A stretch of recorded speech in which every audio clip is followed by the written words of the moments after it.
अथ गजेन्द्रमोक्षः। श्रीशुक उवाच। एवं व्यवसितो बुद्ध्या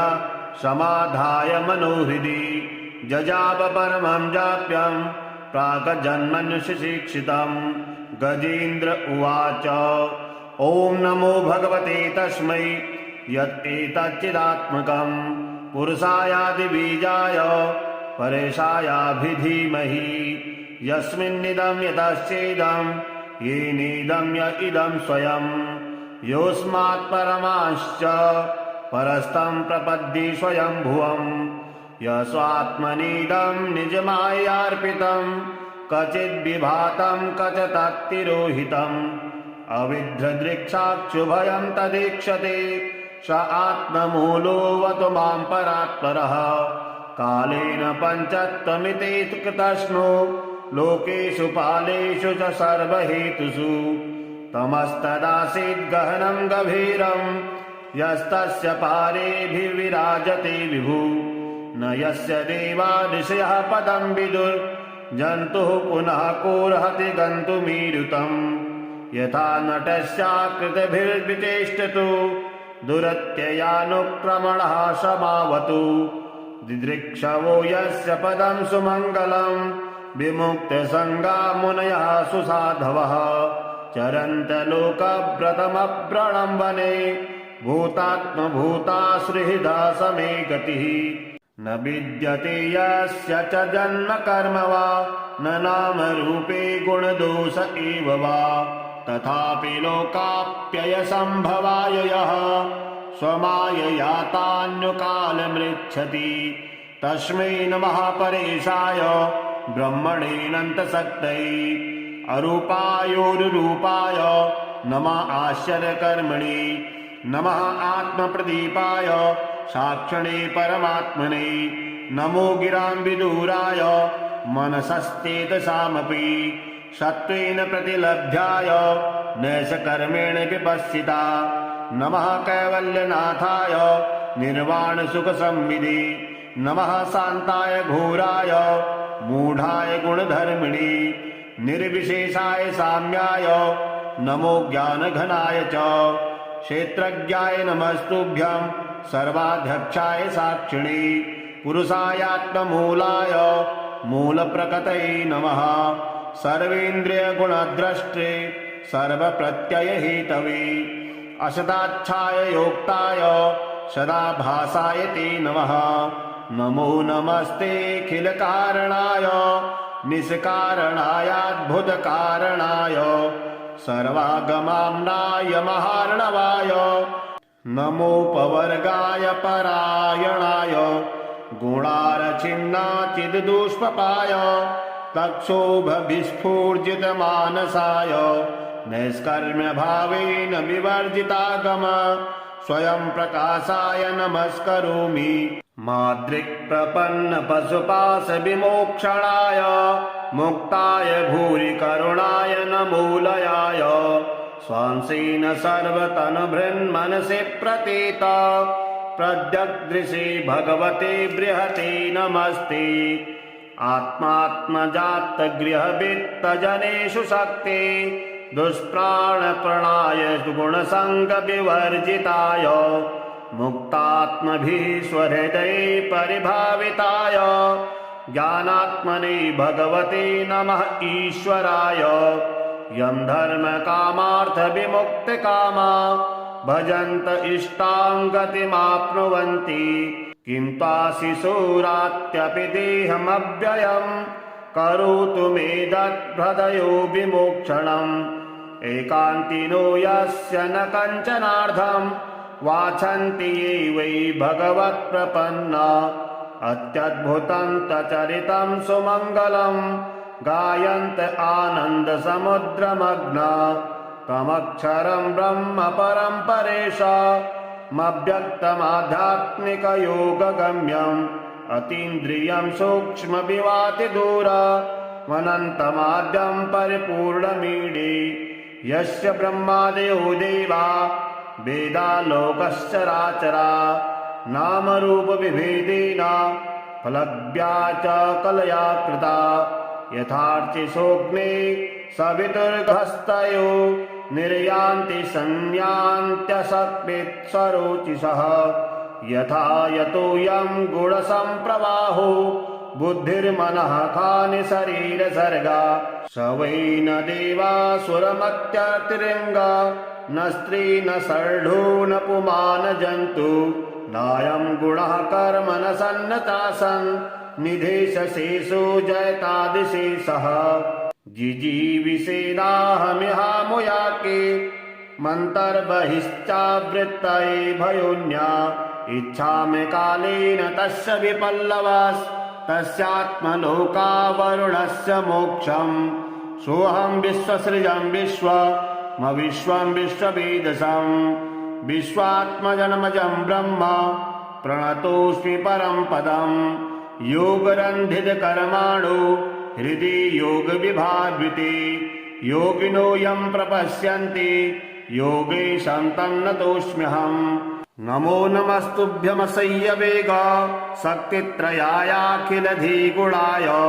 प्रपन्नपालाय दुरन्तशक्तये कदीन्द्रियाणाममनवाप्यवर्त्मने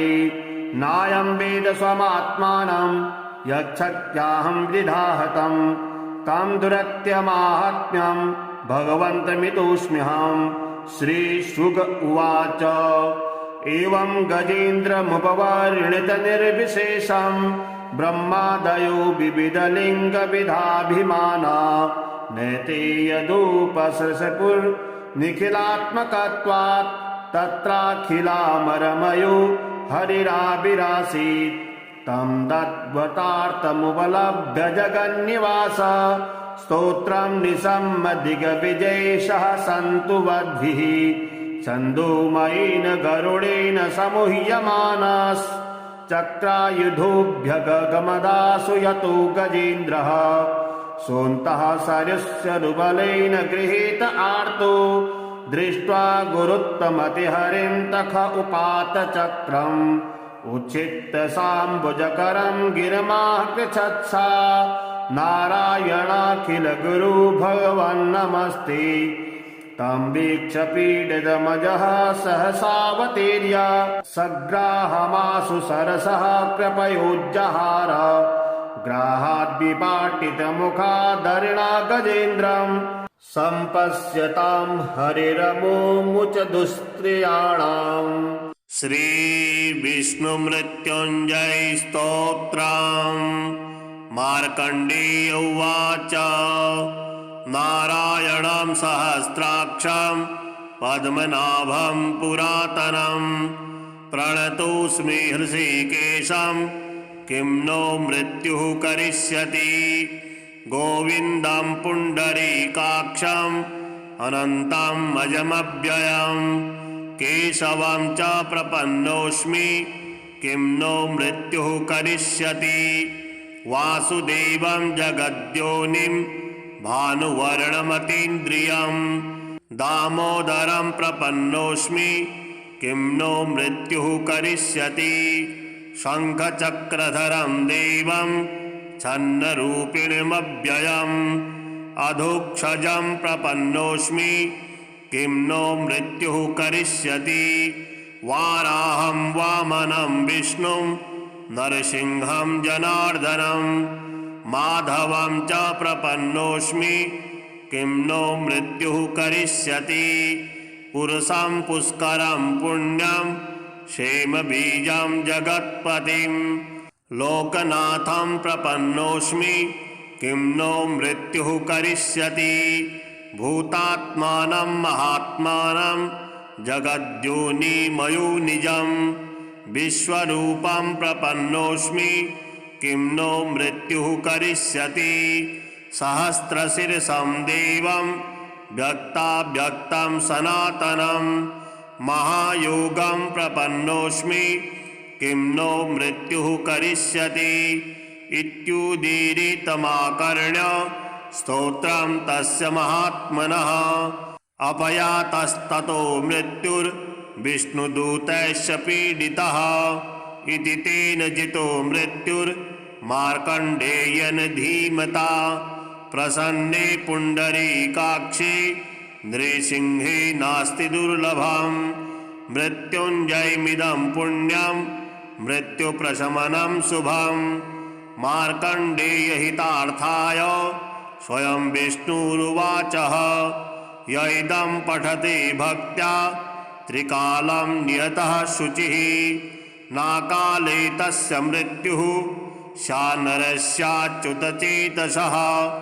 हृतपदमध्ये पुरुषं पुराणं नारायणं शाश्वतमादिदेवं सञ्चिन्त्य सूर्यादविराजमानं मृत्युं स योगे जितवास्तदेव। श्रीलक्ष्मीनारायणे स्तोत्रम्। श्रीनिवास जगन्नाथ श्रीहरि भक्तवत्सला लक्ष्मीपते नमस्तुभ्यं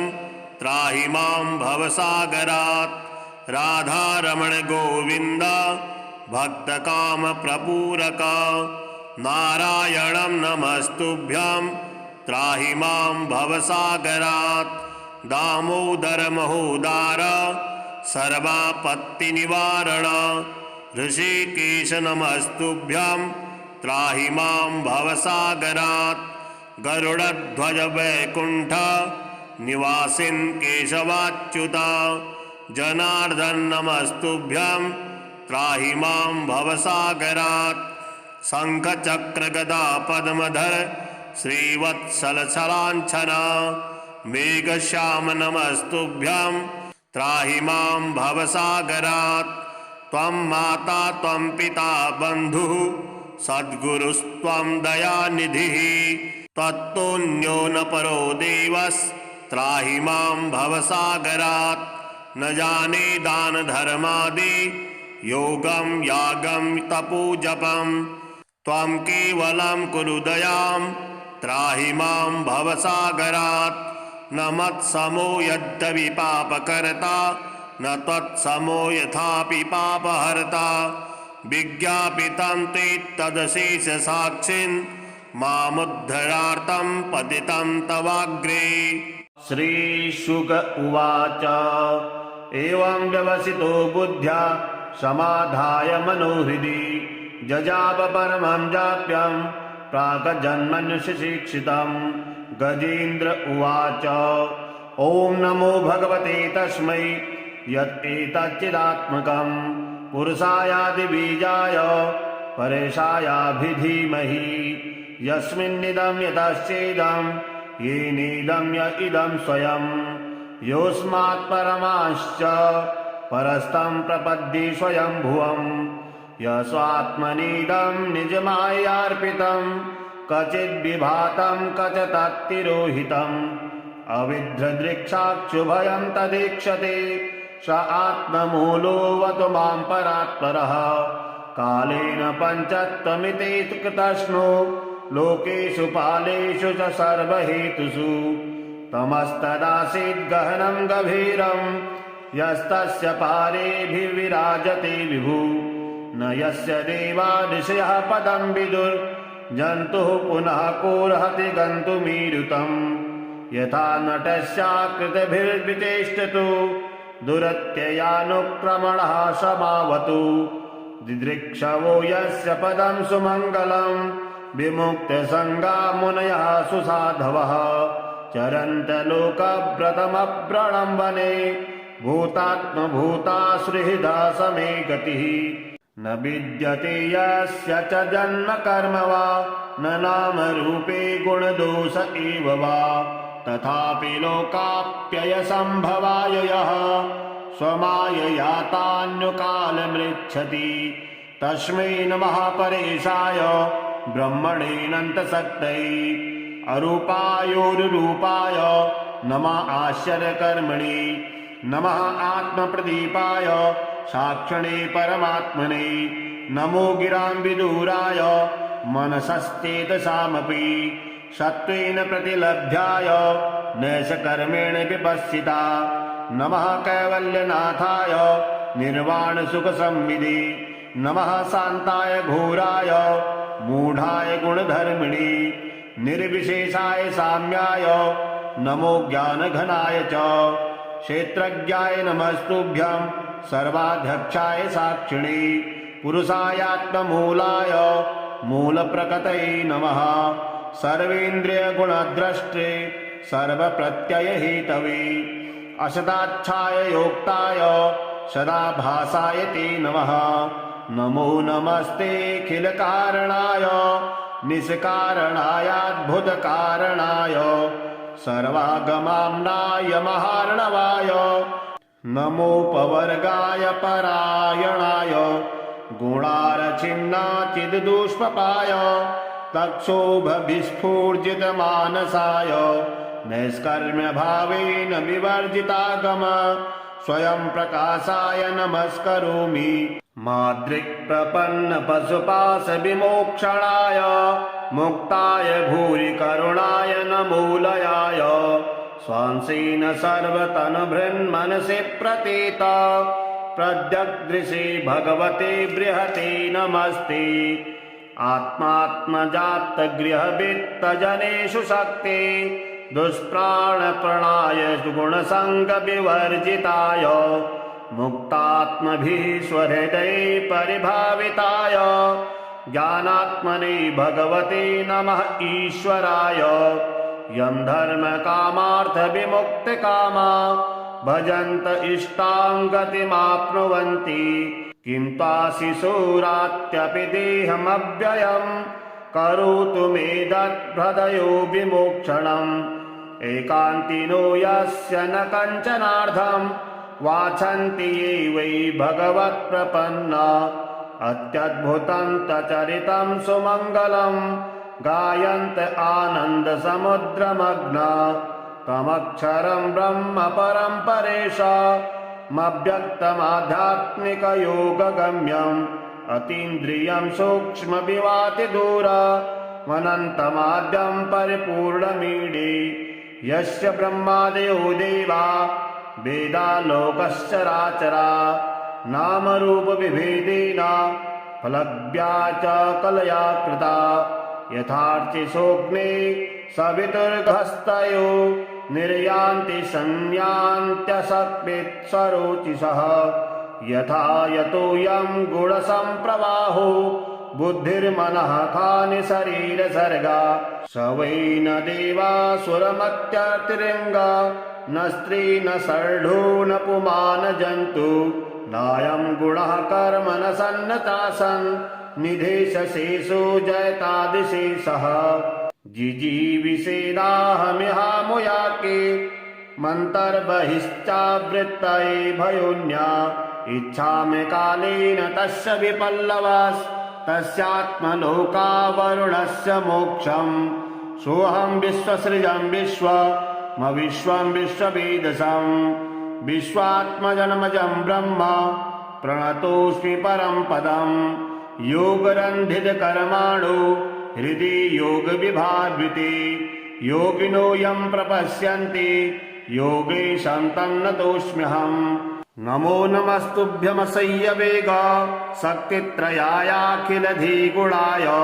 प्रपन्नपालाय दुरन्तशक्तये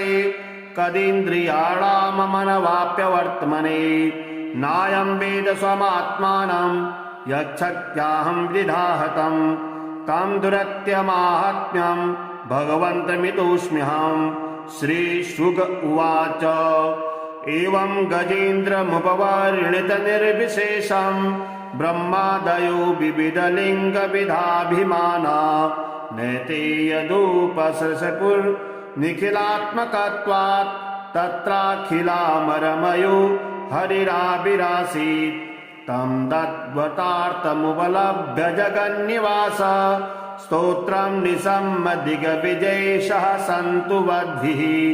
छन्दोमयेन गरुडेन समूह्यमानश्चक्रायुधोऽभ्यगमदासु यतो गजेन्द्रः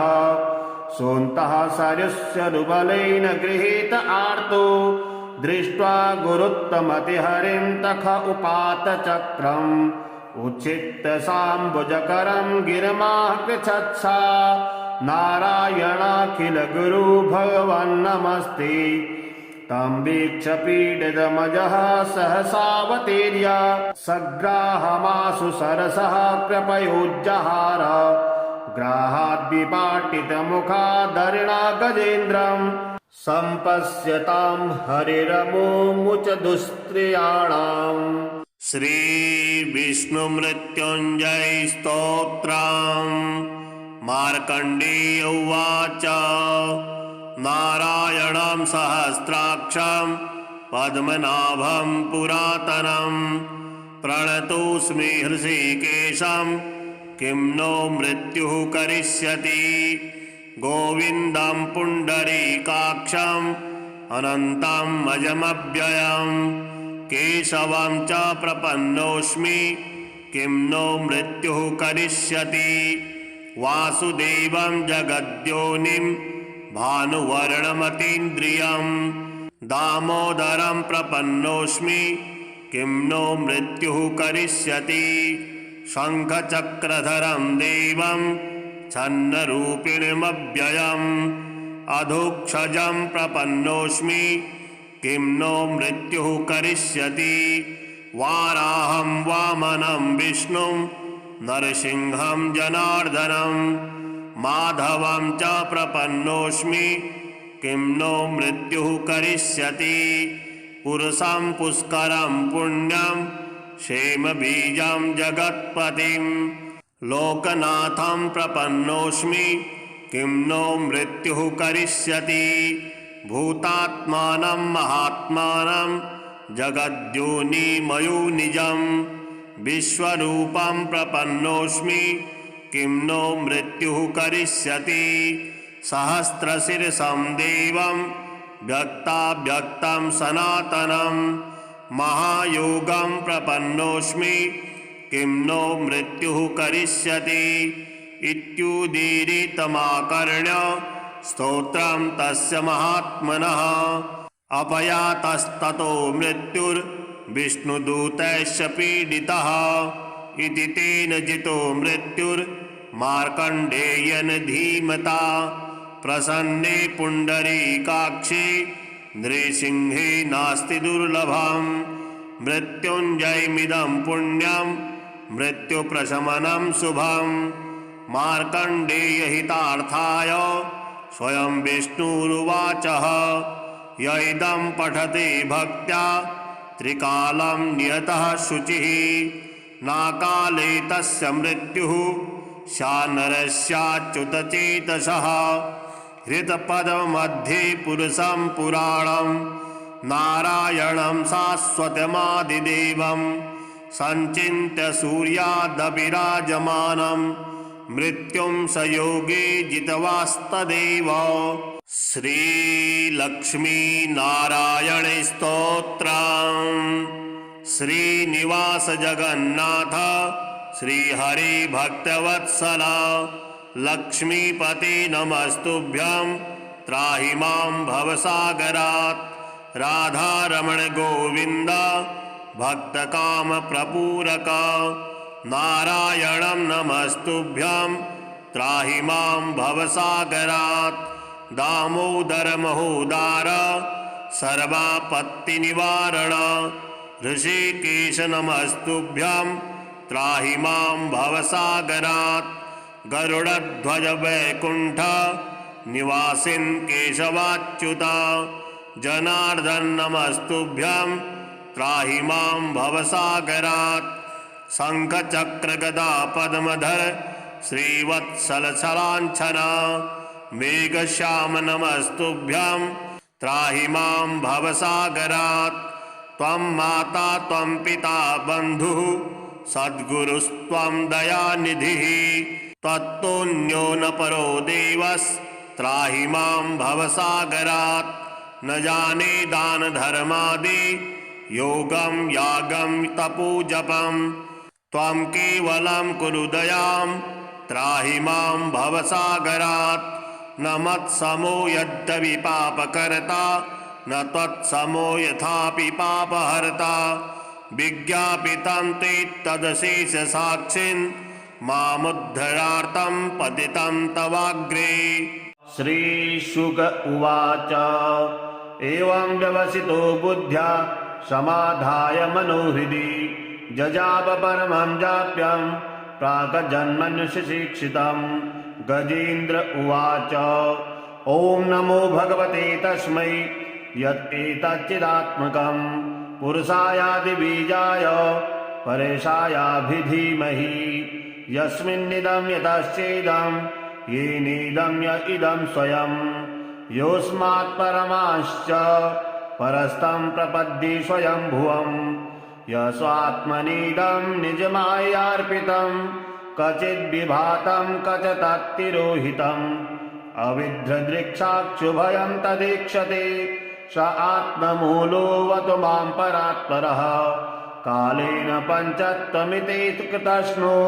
लोकेषु पालेषु च सर्वहेतुषु तमस्तदासीद् गहनं गभीरं यस्तस्य पारेभिर्विराजते विभु न यस्य देवा ऋषयः पदं विदुर्जन्तुः पुनः कोऽर्हति गन्तुमीरुतम् यथा नटस्याकृतिभिर्विचेष्टतु दुरत्ययानुक्रमणः समावतु दिदृक्षवो यस्य पदं सुमङ्गलं विमुक्तसङ्गा मुनयः सुसाधवः चरन्तलोकव्रतमव्रणं वने भूतात्मभूतासुहृदा समे गतिः न विद्यते यस्य च जन्म कर्म वा न नामरूपे गुणदोष एव वा तथापि लोकाप्ययसम्भवाय यः स्वमायया तान्युकालमृच्छति तस्मै नमः परेशाय ब्रह्मणेऽनन्तशक्तये अरूपायोरुरूपाय नमः आश्चर्यकर्मणे नमः आत्मप्रदीपाय साक्षिणे परमात्मने नमो गिरां विदूराय मनसश्चेतसामपि सत्त्वेन प्रतिलभ्याय नैषकर्मेण विपश्चिता नमः कैवल्यनाथाय निर्वाणसुखसंविदे नमः शान्ताय घोराय मूढाय गुणधर्मिणे निर्विशेषाय साम्याय नमो ज्ञानघनाय च क्षेत्रज्ञाय नमस्तुभ्यं सर्वाध्यक्षाय साक्षिणे पुरुषायात्ममूलाय मूलप्रकृतये नमः सर्वेन्द्रियगुणद्रष्टे सर्वप्रत्ययहेतवे असदाच्छाय योक्ताय सदाभासाय ते नमः नमो नमस्तेऽखिलकारणाय निष्कारणायाद्भुतकारणाय सर्वागमाम्नाय महार्णवाय नमोपवर्गाय परायणाय गुणारचिन्नाचिद्दुष्पपाय तक्षोभविस्फूर्जितमानसाय नैष्कर्म्यभावेन विवर्जितागम स्वयं प्रकाशाय नमस्करोमि माद्रिक्प्रपन्नपशुपाशविमोक्षणाय मुक्ताय भूरि करुणाय नमोलयाय स्वांसेन सर्वतनुभृन्मनसि प्रतीत प्रद्यग्दृशे भगवते बृहते नमस्ते आत्मात्मजातगृहवित्तजनेषु शक्ति दुष्प्राणप्रणाय गुणसङ्गविवर्जिताय मुक्तात्मभिः स्वहृदये परिभाविताय ज्ञानात्मने भगवते नमः ईश्वराय यं धर्मकामार्थविमुक्तकामा भजन्त इष्टां गतिमाप्नुवन्ति किं ताशिशूरात्यपि देहमव्ययं करोतु मे दद्भृदयो विमोक्षणम् एकान्तिनो यस्य न कञ्चनार्थं वाछन्ति ये वै भगवत्प्रपन्ना अत्यद्भुतं तचरितं सुमङ्गलं गायन्त आनन्दसमुद्रमग्ना तमक्षरं ब्रह्म परं परेशामव्यक्तमाध्यात्मिकयोगगम्यम् अतीन्द्रियं सूक्ष्मविवातिदूरमनन्तमाद्यं परिपूर्णमीडे यस्य ब्रह्मादयो देवा वेदालोकश्चराचरा नामरूपविभेदेन फलज्ञा च कलया कृता यथार्चिषोऽग्ने सवितुर्गस्तयो निर्यान्ति संयान्त्यसक्वित्सरोचिषः यथा यतोऽयं गुणसम्प्रवाहो बुद्धिर्मनः खानि शरीरसर्गा स वै न देवासुरमत्यतिरङ्गा न स्त्री न षड्ढो न पुमान जन्तु नायं गुणः कर्म न सन्नतासन् निधेशशेषो जयतादिशेषः जिजीविषेदाहमिहामुयाके मन्तर्बहिश्चावृत्तये भयोन्या इच्छामि कालेन तस्य विपल्लवास् तस्यात्मलोकावरुणस्य मोक्षम् सोऽहं विश्वसृजं विश्वं विश्ववेदसम् विश्वात्मजन्मजं ब्रह्म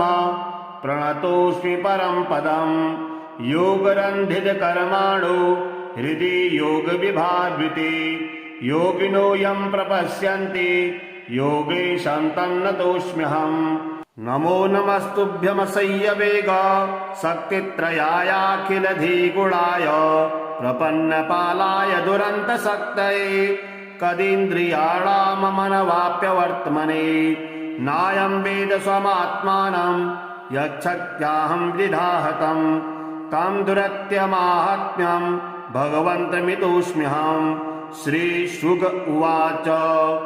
एवं गजेन्द्रमुपवर्णितनिर्विशेषं ब्रह्मादयो विविधलिङ्गविधाभिमाना नैते यदुपसृशपुर्निखिलात्मकत्वात् तत्राखिलामरमयो हरिराविरासीत् तं तद्वतार्थमुपलभ्य जगन्निवास स्तोत्रं निसम्मदिग्विजयेशः सन्तु वद्भिः छन्दोमयेन गरुडेन समूह्यमानश्चक्रायुधोऽभ्यगमदासु यतो गजेन्द्रः सोऽन्तः सरुस्यरुबलेन गृहीत आर्तो दृष्ट्वा गुरुत्तमतिहरिं तख उपात चक्रम् उच्छित्य साम्बुजकरं गिरिमाकृच्छत्सा नारायणाखिल गुरु भगवन्नमस्ते तं वीक्ष्य पीडितमजः सहसावतीर्य सग्राहमाशु सरसः कृपयोज्जहार ग्राहाद्विपाटितमुखादरिणा गजेन्द्रम् सम्पश्यतां हरिरमुमुच दुस्त्रियाणाम्। श्रीविष्णुमृत्युञ्जय स्तोत्रम्। मार्कण्डेय उवाच नारायणं सहस्राक्षं पद्मनाभं पुरातनं प्रणतोऽस्मि हृषीकेशं किं नो मृत्युः करिष्यति गोविन्दं पुण्डरीकाक्षम् अनन्तम् अजमव्ययम् केशवं च प्रपन्नोऽस्मि किं नो मृत्युः करिष्यति वासुदेवं जगद्योनिं भानुवर्णमतीन्द्रियं दामोदरं प्रपन्नोऽस्मि किं नो मृत्युः करिष्यति शङ्खचक्रधरं देवं छन्नरूपिणमव्ययम् अधोक्षजं प्रपन्नोऽस्मि किं नो मृत्युः करिष्यति वाराहं वामनं विष्णुं नरसिंहं जनार्दनं माधवं च प्रपन्नोऽस्मि किं नो मृत्युः करिष्यति पुरुषं पुष्करं पुण्यं क्षेमबीजं जगत्पतिं लोकनाथं प्रपन्नोऽस्मि किं नो मृत्युः करिष्यति भूतात्मानं महात्मानं जगद्योनिमयोनिजं विश्वरूपं प्रपन्नोऽस्मि किं नो मृत्युः करिष्यति सहस्रशीर्षं देवं व्यक्ताव्यक्तं सनातनं महायोगं प्रपन्नोऽस्मि किं नो मृत्युः करिष्यति इत्युदीरितमाकर्ण्य स्तोत्रं तस्य महात्मनः अपयातस्ततो मृत्युर्विष्णुदूतैश्च पीडितः इति तेन जितो मृत्युर्मार्कण्डेयेन धीमता प्रसन्ने पुण्डरीकाक्षे नृसिंहे नास्ति दुर्लभम् मृत्युञ्जयमिदं पुण्यं मृत्युप्रशमनं शुभम् मार्कण्डेयहितार्थाय स्वयं विष्णुरुवाचः य इदं पठति भक्त्या त्रिकालं नियतः शुचिः नाकाले तस्य मृत्युः शानरस्याच्युतचेतसः हृतपदमध्ये पुरुषं पुराणं नारायणं शाश्वतमादिदेवं सञ्चिन्त्य सूर्यादविराजमानं मृत्युं स योगी जितवास्तदेव। श्रीलक्ष्मीनारायण स्तोत्रम्। श्रीनिवास जगन्नाथ श्रीहरि भक्तवत्सला लक्ष्मीपते नमस्तुभ्यं त्राहि मां भवसागरात् राधारमण गोविन्द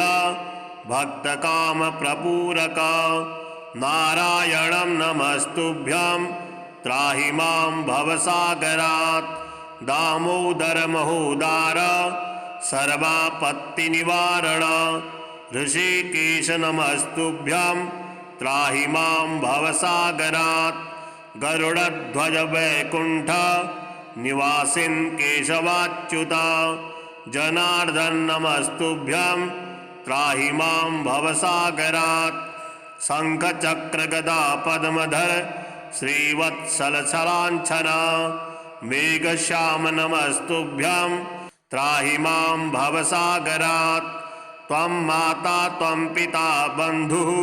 सद्गुरुस्त्वं दयानिधिः त्वत्तोऽन्यो न परो देवस्त्राहि मां भवसागरात् न जाने दान धर्मादि योगं यागं तपोजपं त्वं केवलं कुरु दयां त्राहि मां भवसागरात् न मत्समो यद्यपि पापकर्ता न त्वत्समो यथापि पापहर्ता विज्ञापितं ते तदशेषसाक्षिन् मामुद्धरार्थं पतितं तवाग्रे। श्रीशुक उवाच एवं व्यवसितो बुद्ध्या समाधाय मनोहृदि जजाप परमं जाप्यं प्राक्जन्मन्युशिक्षितं। गजेन्द्र उवाच ॐ नमो भगवते तस्मै यत् एतच्चिदात्मकं पुरुषायादिबीजाय परेशायाभिधीमहि यस्मिन्निदं यतश्चेदं येनेदं य इदं स्वयं योऽस्मात् परमाश्च परस्तं प्रपद्ये स्वयं भुवं यस्वात्मनीदं निजमायार्पितं क्वचिद्विभातं क्वचित्तिरोहितम् अविद्रदृक्षाक्षुभयं तदीक्षते स आत्ममूलोऽवतु मां परात्परः कालेन पञ्चत्वमिति कृतस्नो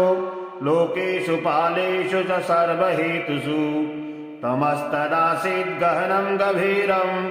यस्तस्य पारेभिर्विराजते विभु न यस्य देवा ऋषयः पदं विदुर्जन्तुः पुनः कोऽर्हति गन्तुमीरुतम् यथा नटस्याकृतिभिर्विचेष्टतु दुरत्ययानुक्रमणः समावतु दिदृक्षवो यस्य पदं सुमङ्गलं विमुक्तसङ्गा मुनयः सुसाधवः चरन्तलोकव्रतमव्रणं वने भूतात्मभूताश्रिहृदा समे गतिः न विद्यते यस्य च जन्म कर्म वा न नाम रूपे गुणदोष एव वा तथापि लोकाप्ययसम्भवाय यः स्वमायया तान्युकालमृच्छति तस्मै नमः परेशाय ब्रह्मणेऽनन्तशक्तये अरूपायोरुरूपाय नमः आश्चर्यकर्मणे नमः आत्मप्रदीपाय साक्षिणे परमात्मने नमो गिरां विदूराय मनसश्चेतसामपि सत्त्वेन प्रतिलभ्याय नैषकर्मेण विपश्चिता नमः कैवल्यनाथाय निर्वाणसुखसंविदे नमः शान्ताय घोराय मूढाय गुणधर्मिणे निर्विशेषाय साम्याय नमो ज्ञानघनाय च क्षेत्रज्ञाय नमस्तुभ्यं सर्वाध्यक्षाय साक्षिणे पुरुषायात्ममूलाय मूलप्रकृतये नमः सर्वेन्द्रियगुणद्रष्टे सर्वप्रत्ययहेतवे असदाच्छाय योक्ताय सदाभासाय ते नमः नमो नमस्तेऽखिलकारणाय निष्कारणायाद्भुतकारणाय सर्वागमाम्नाय महार्णवाय नमोपवर्गाय परायणाय गुणारचिन्नाचिद्दुष्पपाय तक्षोभविस्फूर्जितमानसाय नैष्कर्म्यभावेन विवर्जितागम स्वयं प्रकाशाय नमस्करोमि माद्रिक्प्रपन्नपशुपाशविमोक्षणाय मुक्ताय भूरि करुणाय नमोलयाय स्वांसेन सर्वतनुभृन्मनसि प्रतीत प्रद्यग्दृशे भगवते बृहते नमस्ते आत्मात्मजातगृहवित्तजनेषु शक्ते दुष्प्राणप्रणाय गुणसङ्गविवर्जिताय मुक्तात्मभिः स्वहृदये परिभाविताय ज्ञानात्मने भगवते नमः ईश्वराय यं धर्मकामार्थविमुक्तकामा भजन्त इष्टां गतिमाप्नुवन्ति किं त्वाशिशूरात्यपि देहमव्ययं करोतु मे दद्भृदयो विमोक्षणम् एकान्तिनो यस्य न कञ्चनार्थं वाचन्ति ये वै भगवत्प्रपन्ना अत्यद्भुतं तचरितं सुमङ्गलं गायन्त आनन्दसमुद्रमग्ना तमक्षरं ब्रह्म परं परेशामव्यक्तमाध्यात्मिकयोगगम्यम् अतीन्द्रियं सूक्ष्मविवातिदूरमनन्तमाद्यं परिपूर्णमीडे यस्य ब्रह्मादयो देवा वेदालोकश्चराचरा नामरूपविभेदेन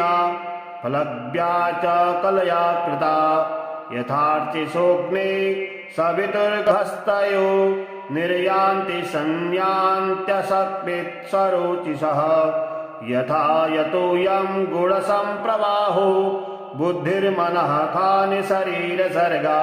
स वै न देवासुरमत्यतिरङ्गा न स्त्री न शर्ढो न पुमान जन्तु नायं गुणः कर्म न सन्नतासन् निधेशशेषो जयतादिशेषः जिजीविषेणाहमिहामुयाके मन्तर्बहिश्चावृत्तये भयोन्या इच्छामि कालेन तस्य विपल्लवास्तस्यात्मलोकावरुणस्य मोक्षम् सोऽहं विश्वसृजं विश्वमविश्वं विश्ववेदसं विश्वात्मजन्मजं ब्रह्म प्रणतोऽस्मि परं पदम् योगरन्धितकर्माणो हृदि योगविभावृते योगिनो यं प्रपश्यन्ति योगेशं तन्नतोऽस्म्यहम् नमो नमस्तुभ्यमसह्यवेग शक्तित्रयायाखिलधिगुणाय प्रपन्नपालाय दुरन्तशक्तये कदीन्द्रियाणाममनवाप्यवर्त्मने नायं वेद स्वमात्मानं यच्छक्त्याहं विधाहतं तं दुरत्यमाहात्म्यं भगवन्तमितोऽस्म्यहं श्रीशुक उवाच एवं गजेन्द्रमुपवर्णितनिर्विशेषं ब्रह्मादयो विविधलिङ्गविधाभिमाना नैते यदुपसृशपुर्निखिलात्मकत्वात् तत्राखिलामरमयो हरिराविरासीत् तं तद्वतार्थमुपलभ्य जगन्निवास स्तोत्रं निसम्मदिग्विजयेशः सन्तु वद्भिः छन्दोमयेन गरुडेन समूह्यमानश्चक्रायुधोऽभ्यगमदासु यतो गजेन्द्रः सोऽन्तः सरस्यरुबलेन गृहीत आर्तो दृष्ट्वा गुरुत्तमतिहरिं तख उपात चक्रम् उच्छित्य साम्बुजकरं गिरिमाकृच्छत्सा नारायणाखिल गुरु भगवन् नमस्ते तं वीक्ष्य पीडितमजः सहसावतीर्य सग्राहमाशु सरसः कृपयोज्जहार ग्राहाद्विपाटितमुखादरिणा गजेन्द्रम् सम्पश्यतां हरिरमुमुच दुस्त्रियाणाम्। श्रीविष्णुमृत्युञ्जय स्तोत्रम्। मार्कण्डेय उवाच नारायणं सहस्राक्षं पद्मनाभं पुरातनं प्रणतोऽस्मि हृषीकेशं किं नो मृत्युः करिष्यति। गोविन्दं पुण्डरीकाक्षम् अनन्तं अजमव्ययं केशवं च प्रपन्नोऽस्मि किं नो मृत्युः करिष्यति। वासुदेवं जगद्योनिं भानुवर्णमतीन्द्रियं दामोदरं प्रपन्नोऽस्मि किं नो मृत्युः करिष्यति। शङ्खचक्रधरं देवं छन्नरूपिणमव्ययम्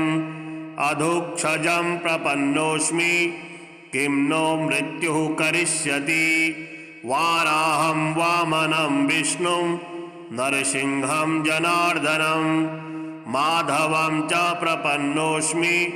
किं नो मृत्युः करिष्यति। पुरुषं पुष्करं पुण्यं क्षेमबीजं जगत्पतिं लोकनाथं प्रपन्नोऽस्मि किं नो मृत्युः करिष्यति। भूतात्मानं महात्मानं जगद्योनिमयोनिजं विश्वरूपं प्रपन्नोऽस्मि किं नो मृत्युः करिष्यति। सहस्रशीर्षं देवं व्यक्ताव्यक्तं सनातनं महायोगं प्रपन्नोऽस्मि किं नो मृत्युः करिष्यति। इत्युदीरितमाकर्ण्य स्तोत्रं तस्य महात्मनः अपयातस्ततो मृत्युर्विष्णुदूतैश्च पीडितः इति तेन जितो मृत्युर्मार्कण्डेयेन धीमता। प्रसन्ने पुण्डरीकाक्षे नृसिंहे नास्ति दुर्लभम् मृत्युञ्जयमिदं पुण्यं मृत्युप्रशमनं शुभम्। मार्कण्डेयहितार्थाय स्वयं विष्णुरुवाचः य इदं पठते भक्त्या त्रिकालं नियतः शुचिः नाकाले तस्य मृत्युः शानरस्याच्युतचेतसः। हृतपद्ममध्ये पुरुषं पुराणं नारायणं शाश्वतमादिदेवं सञ्चिन्त्य सूर्यादविराजमानं मृत्युं स योगे जितवास्तदेव। श्रीलक्ष्मीनारायण स्तोत्रम्। श्रीनिवास जगन्नाथ श्रीहरि भक्तवत्सला लक्ष्मीपते नमस्तुभ्यं त्राहि मां भवसागरात्। राधारमण गोविन्द भक्तकामप्रपूरक नारायणं नमस्तुभ्यं त्राहि मां भवसागरात्। दामोदर महोदार सर्वापत्तिनिवारण ऋषिकेश नमस्तुभ्यं त्राहि मां भवसागरात्। गरुडध्वज वैकुण्ठ निवासिन् केशवाच्युत जनार्दन नमस्तुभ्यं त्राहि मां भवसागरात्। शङ्खचक्रगदा पद्मधर श्रीवत्सलसलाञ्छना मेघश्याम नमस्तुभ्यं त्राहि मां भवसागरात्। त्वं माता त्वं पिता बन्धुः सद्गुरुस्त्वं दयानिधिः त्वत्तोऽन्यो न परो देवस्त्राहि मां भवसागरात्। न जाने दान धर्मादि योगं यागं तपोजपं त्वं केवलं कुरु दयां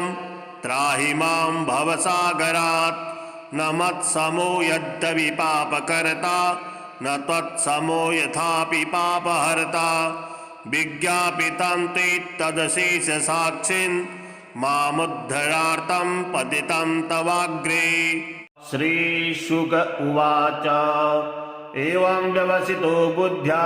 समाधाय मनोहृदि जजाप परमं जाप्यं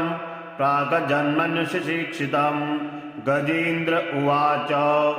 ॐ नमो भगवते तस्मै यत्एतच्चिदात्मकं पुरुषायादिबीजाय परेशायाभिधीमहि यस्मिन्निदं यतश्चेदं येनेदं य इदं स्वयं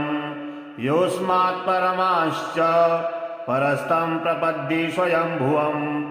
यस्वात्मनीदं निजमायार्पितं क्वचिद्विभातं क्वचित्तिरोहितम् अविद्रदृक्षाक्षुभयं तदीक्षते स आत्ममूलोऽवतु मां परात्परः कालेन पञ्चत्वमिति कृतस्नो लोकेषु पालेषु च सर्वहेतुषु तमस्तदासीद् गहनं गभीरं यस्तस्य पारेभिर्विराजते विभु न यस्य देवा ऋषयः पदं विदुर्जन्तुः पुनः कोऽर्हति गन्तुमीरुतम् यथा नटस्याकृतिभिर्विचेष्टतो दुरत्ययानुक्रमणः समावतु दिदृक्षवो यस्य पदं सुमङ्गलं विमुक्तसङ्गा मुनयः सुसाधवः चरन्तलोकव्रतमव्रणं वने भूतात्मभूतासुहृदा समे गतिः न विद्यते यस्य च जन्म कर्म वा न नाम रूपे गुणदोष एव वा तथापि लोकाप्ययसम्भवाय यः स्वमाययातान्युकालमृच्छति तस्मै नमः परेशाय ब्रह्मणेऽनन्तशक्तये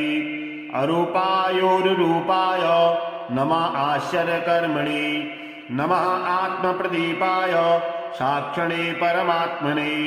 नमो गिराम्बिदूराय मनसश्चेतसामपि सत्त्वेन प्रतिलभ्याय नैषकर्मेण विपश्चिता नमः कैवल्यनाथाय निर्वाणसुखसंविदे नमः शान्ताय घोराय मूढाय गुणधर्मिणे निर्विशेषाय साम्याय नमो ज्ञानघनाय च क्षेत्रज्ञाय नमस्तुभ्यं सर्वाध्यक्षाय साक्षिणे पुरुषायात्ममूलाय मूलप्रकृतये नमः सर्वेन्द्रियगुणद्रष्टे सर्वप्रत्ययहेतवे असदाच्छाय योक्ताय सदाभासाय ते नमः नमो नमस्तेऽखिलकारणाय निष्कारणायाद्भुतकारणाय सर्वागमाम्नाय महार्णवाय नमोपवर्गाय परायणाय गुणारचिन्नाचिद्दुष्पपाय तक्षोभविस्फूर्जितमानसाय नैष्कर्म्यभावेन विवर्जितागम स्वयं प्रकाशाय नमस्करोमि माद्रिक्प्रपन्नपशुपाशविमोक्षणाय मुक्ताय भूरि करुणाय नमोलयाय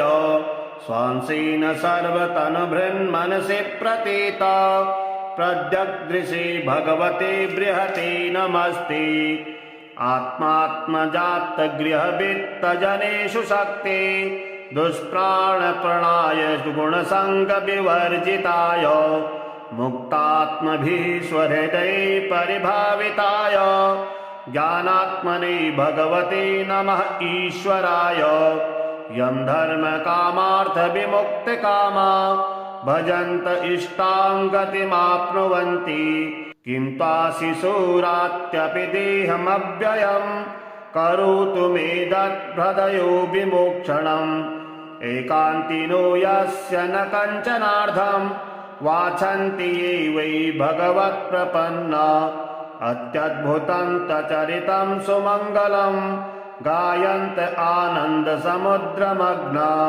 तमक्षरं ब्रह्म परं परेशामव्यक्तमाध्यात्मिकयोगगम्यम् अतीन्द्रियं सूक्ष्मविवातिदूरमनन्तमाद्यं परिपूर्णमीडे यस्य ब्रह्मादयो देवा वेदालोकश्चराचरा नामरूपविभेदेन फलज्ञा च कलया कृता यथार्चिषोऽग्ने सवितुर्गहस्तयो निर्यान्ति संयान्त्यसकृत्सरोचिषः यथा यतोऽयं गुणसम्प्रवाहो बुद्धिर्मनः खानि शरीरसर्गा स वै न देवासुरमत्यतिरङ्गा न स्त्री न शर्ढो न पुमान जन्तु नायं गुणः कर्म न सन्न चासन् निधेशशेषो जयतादिशेषः जिजीविषेदाहमिहामुयाके मन्तर्बहिश्चावृत्तये भयोन्या इच्छामि कालेन तस्य विपल्लवास् तस्यात्मलोकावरुणस्य मोक्षम् सोऽहं विश्वसृजं विश्वं विश्ववेदसं विश्वात्मजन्मजं ब्रह्म प्रणतोऽस्मि परं पदम् योगरन्धितकर्माणो हृदि योगविभावृते योगिनो यं प्रपश्यन्ति योगेशं तं नतोऽस्म्यहम् नमो नमस्तुभ्यमसह्यवेग शक्तित्रयायाखिलधिगुणाय प्रपन्नपालाय दुरन्तशक्तये कदीन्द्रियाणाममनवाप्यवर्त्मने नायं वेद स्वमात्मानं यच्छक्त्याहं विधाहतं तं दुरत्यमाहात्म्यं भगवन्तमितोऽस्म्यहं। श्रीशुक उवाच एवं गजेन्द्रमुपवर्णितनिर्विशेषं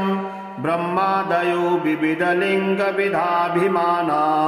नैते यदुपसृशपुर्निखिलात्मकत्वात् तत्राखिलामरमयो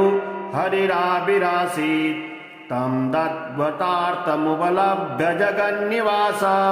स्तोत्रं निसम्मदिग्विजयेशः सन्तु वद्भिः